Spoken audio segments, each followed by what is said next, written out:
We've been discussing how evil came into the world, how sin became part of the human family, the process by which the lies of the enemy were subtly effective in the lives of Eve and then Adam. I don't want to leave this story too quickly until we discover some of the particular truths that help us in our lives today. Have you considered what was the root of the desire in Adam and Eve to eat of the fruit that God said not to eat? We were looking yesterday in Genesis 3. Let's reflect just a little bit on that. The enemy challenged what God had said. He says, "You will not die if you eat." Then verse 5, this is the serpent still talking to Eve, convincing her to go ahead and eat the fruit. He said, "Oh, God knows that in the day you eat of the fruit, your eyes will be opened, and you'll be like God, knowing good and evil." Now, isn't that interesting?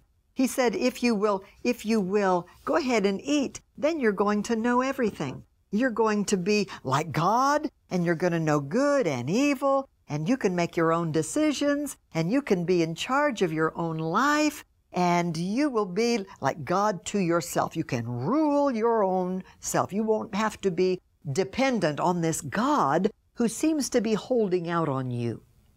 Now, isn't that an amazing conversation? When you know the true God and His real heart, and then you know the heart of the enemy and his desire to steal and kill and destroy and to corrupt and distort everything that is good in the earth. So here we learn that one of the first things that the enemy does when he tries to lead you away from God's plan, he begins to question your identity. You see, he said here, "Oh, God knows if you eat this fruit, then you'll be just like Him." Well, who were they like? They were made in the image and likeness of God.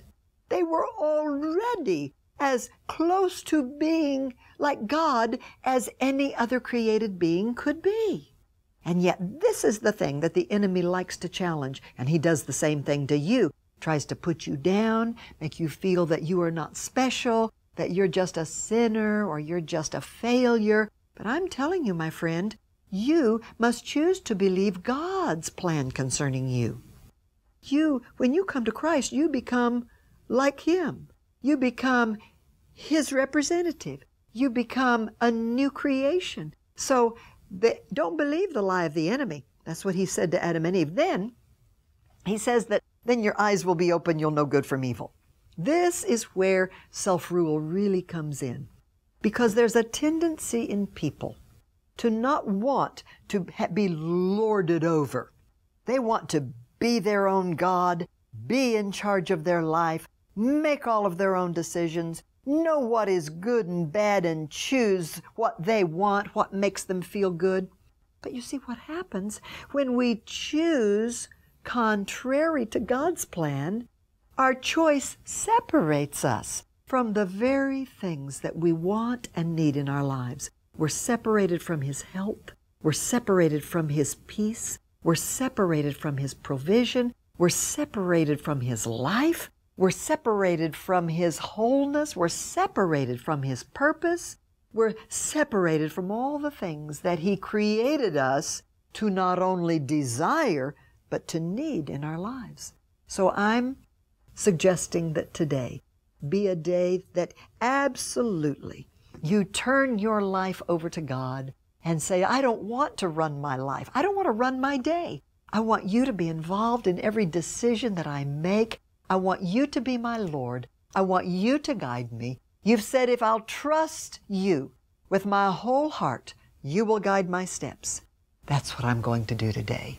Just say that prayer with me and let today be a day of total reliance on God.